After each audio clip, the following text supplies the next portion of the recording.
Hello everyone, this is Sujit Kumar Jha और इस video में हम लोग चेक योर अंडरस्टैंडिंग का क्वेश्चन नंबर 2 देखने जा रहे हैं, लॉज ऑफ मोशन का।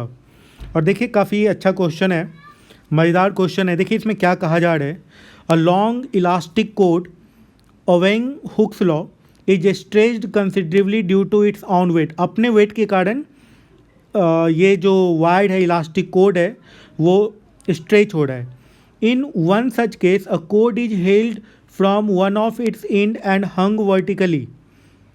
तो फर्स्ट केस में क्या कहा जा रहा है कि एक वायर है जिसको सीधा ऐसे करके हैंग करा दिया गया है।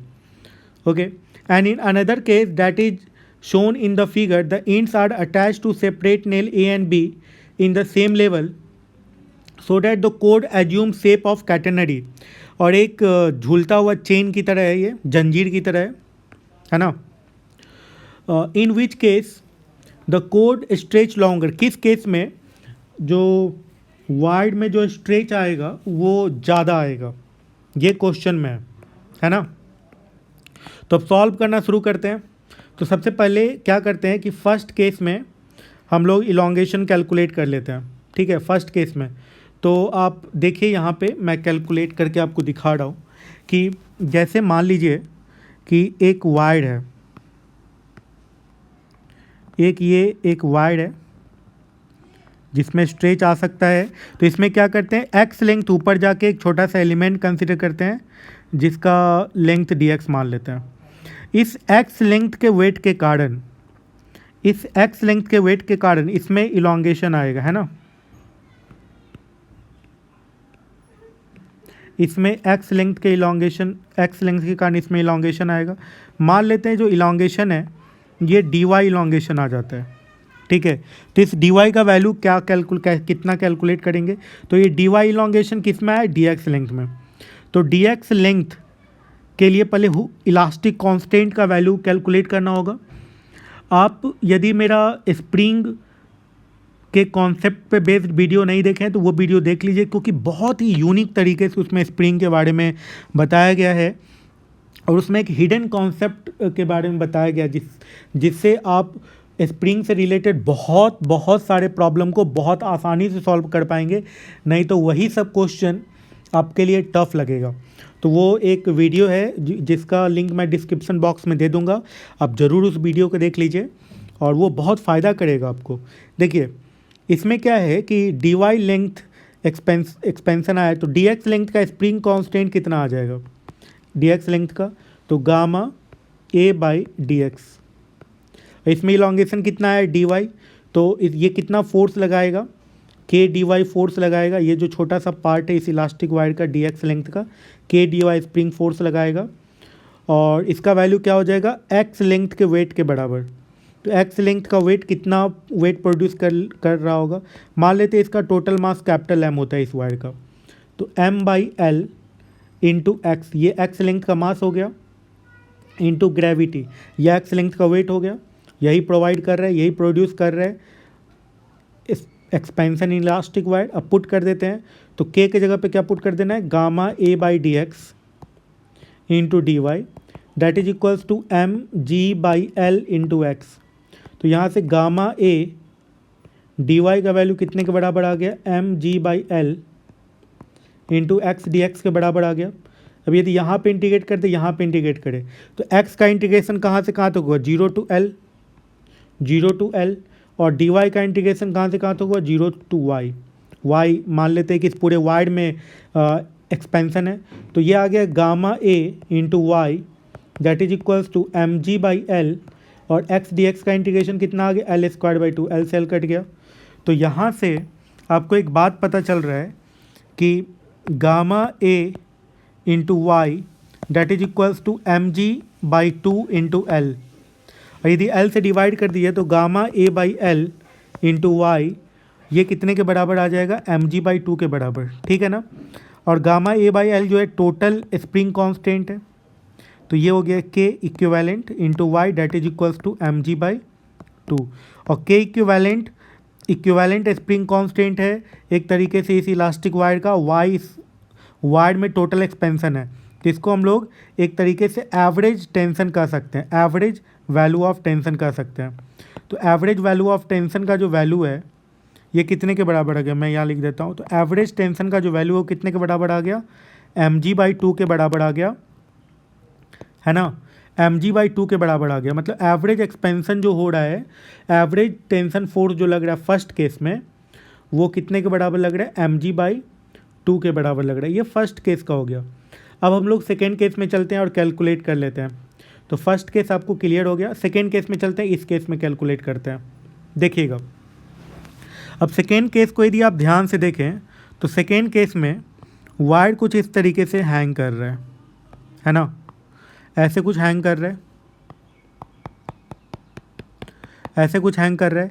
तो इसमें ये जो सरफेस है वो कुछ इस तरफ फोर्स लगा रहा होगा और ये बराबर स्ट्रिंग में टेंशन होगा। तो टेंशन का वैल्यू यहाँ पे ये मान सकते हैं आप। यहाँ पे बीच में टेंशन मान लेते कि टी डैश है, ठीक है। इधर नीचे mg लग रहा होगा और ये t होगा। ये 45 डिग्री एंगल दे रखे हैं तो ये एंगल 45 डिग्री हो जाएगा। तो ऊपर जो होगा t sin 45 डिग्री होगा, ये ऊपर t sin 45 डिग्री होगा। और हॉरिजेंटल कंपोनेंट हो जाएगा टेंशन का कितना, t cos 45 डिग्री। तो t sin 45 degree, t sin 45 degree, that will provide mg। तो 2t sin 45 degree that is equals to mg। तो यहाँ से t का वैल्यू कितने के बराबर हो गया, t का वैल्यू हो गया mg/√2, है ना। t का वैल्यू कितने के बराबर हो गया, mg/√2 के बराबर हो गया, ठीक है। अब हॉरिजेंटल फोर्स जो टी डैश का जो वैल्यू है, टी डैश का जो वैल्यू है वो कैलकुलेट कर लेते हैं। तो हॉरिजेंटल फोर्स की यदि आप बात करें तो वो हॉरिजेंटल फोर्स इस पूरे स्ट्रिंग में, इस पूरे कोड में कांस्टेंट रहेगा और वो कितने के बराबर होगा, t cos 45 डिग्री के। ये हॉरिजेंटल कंपोनेंट ऑफ फोर्स हो गया, एक तरीके से tension along the x axis of the wire हो गया, ठीक है। तो यहाँ पे क्या हो गया, ये cos 45 डिग्री कर दीजिएगा तो mg/2 हो गया। तो एक्स एक्सिस के लॉन्ग ये जो टेंशन है ये रहेगा ही, हर जगह कांस्टेंट रहेगा। तो अब एक बात समझिए कि फर्स्ट केस में जो mg/2 टेंशन था ये पूरे वायर में था और एक्स एक्सिस के लॉन्ग कोई टेंशन नहीं था। जो भी टेंशन था वाई एक्सिस के लॉन्ग था और वो कितने के बराबर था, mg/2 के बराबर, ठीक है ना। और इस केस में क्या है कि सिर्फ एक्स एक्सिस के लॉन्ग जो टेंशन है वो mg/2 के बराबर है और वाई एक्सिस के लॉन्ग जो वेट होगा उसके कारण भी टेंशन प्रोड्यूस होगा।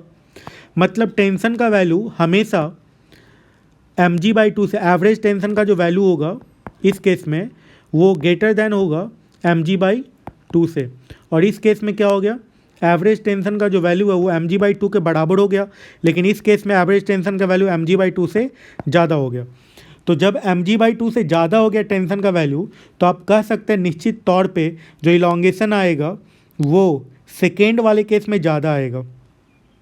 तो y इलॉन्गेशन यदि मान ले तो सेकेंड केस में ज़्यादा आएगा, फर्स्ट केस में कम आएगा। इस इलॉन्गेशन का आप एक तरीके से वैल्यू भी कैलकुलेट कर सकते हैं। वैल्यू कैलकुलेट करना यदि आप चाहते हैं, यदि आप और ये तो लॉजिकली में आप समझ गए होंगे कि लॉजिकली ये कैसे हुआ, क्योंकि एक्स एक्सिस के लॉन्ग जो इस फर्स्ट केस में जो टेंशन था वो यूनिफॉर्म था और mg/2 के बराबर था एवरेज टेंशन का वैल्यू। लेकिन सेकेंड केस में जो एवरेज टेंशन है ये एक्स एक्सिस के लॉन्ग यूनिफॉर्म है, mg/2 के बराबर है और वाई एक्सिस के लॉन्ग भी वेट के कारण टेंशन डेवलप होगा और नेट एवरेज टेंशन जो होगा mg/2 से ज़्यादा हो जाएगा, जिस कारण से इलॉन्गेशन बढ़ जाएगा। अब हम लोग यदि आप इस टेंशन का वैल्यू कैलकुलेट करना चाहते हैं तो टेंशन का वैल्यू भी कैलकुलेट कर सकते हैं। मैं थोड़ा इरेज कर देता हूँ।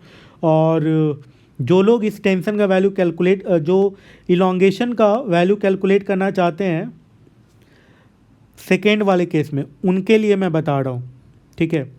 थोड़ा और डीप चले जाते हैं, इस क्वेश्चन को सॉल्व करते हैं। देखिएगा सेकेंड केस में क्या है कि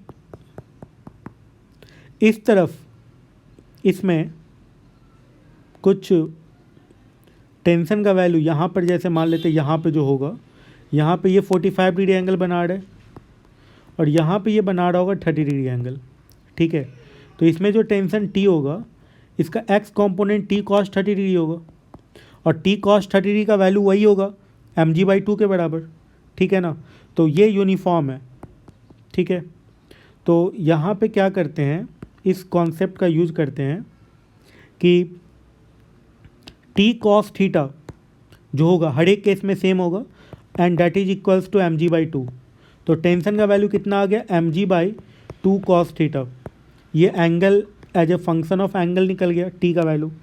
और एवरेज टेंशन निकालना है, तो जो टेंशन यहाँ से यहाँ तक के लिए होगा वही टेंशन यहाँ से यहाँ तक के लिए होगा। तो यहाँ पे कितना एंगल बना रहे हैं, ये 45 डिग्री एंगल बना रहे हैं, ठीक है। और यहाँ पे कितना एंगल बनाएगा, ये 0 डिग्री एंगल बनाएगा। तो यहाँ पर जब टेंशन का एवरेज टेंशन कैलकुलेट करना है, तो एवरेज टेंशन कैलकुलेट करने के लिए आप T D theta by integration of D theta इस तरीके से एवरेज टेंशन कैलकुलेट कर सकते हैं, ओके। जब एवरेज टेंशन कैलकुलेट हो जाएगा तो फिर आप ऐसे भी कंपेयर कर सकते हैं। तो टेंशन का वैल्यू क्या लिख दीजिएगा, mg/2 कॉस थीटा, और डी थीटा का इंटीग्रेशन कहाँ से कहाँ तक, 0 से 45 डिग्री तक। 0 से 40, जो यहाँ से यहाँ तक एवरेज टेंशन होगा वही एवरेज टेंशन यहाँ से यहाँ तक भी होगा। जो ए से लेकर के 0 तक होगा, ओ तक होगा, वही ओ से लेकर के बी तक होगा, है ना। तो यहाँ पे क्या है, π/4 to 0 कर सकते हैं इंटीग्रेट, या 0 to π/4 इंटीग्रेट कर सकते हैं, कोई मैटर नहीं है, ठीक है। अब 0 to π/4 इंटीग्रेट करें, चाहे π/4 to 0, क्योंकि आपको तो पॉजिटिव वैल्यू ही लेकर के चलना है। तो integration of mg/2 cos theta D theta, और यहाँ पे हो जाएगा इंटीग्रेशन ऑफ डी थीटा, ठीक है। तो ये हो जाएगा कहाँ से कहाँ तक, 0 to π/4, 0 to π/4, ठीक है। तो यहाँ से mg/2 कॉमन आ जाएगा, ये सेक थीटा आ जाएगा, ये π/4 आएगा ना, π/4 है, ये π/4 है, ये π/4 आएगा इंटीग्रेशन में, ठीक है। अब यहाँ पे इंटीग्रेशन कर लीजिएगा।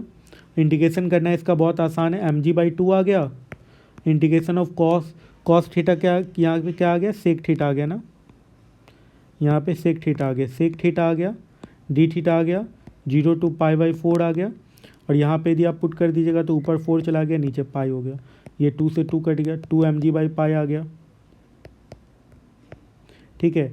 और सेक थीटा का इंटीग्रेशन, सेक थीटा का इंटीग्रेशन क्या होता है, ln sec theta plus tan theta, ठीक है। अब इसका लिमिट पुट कर दीजिए 0 to π/4 और कैलकुलेट कर लीजिएगा, आप भी कैलकुलेट कर सकते हैं, ठीक है। चलिए फिर इस तरीके से ये क्वेश्चन बन गया। तो सेकेंड केस में जो इलॉन्गेशन है वो ज़्यादा हो गया है।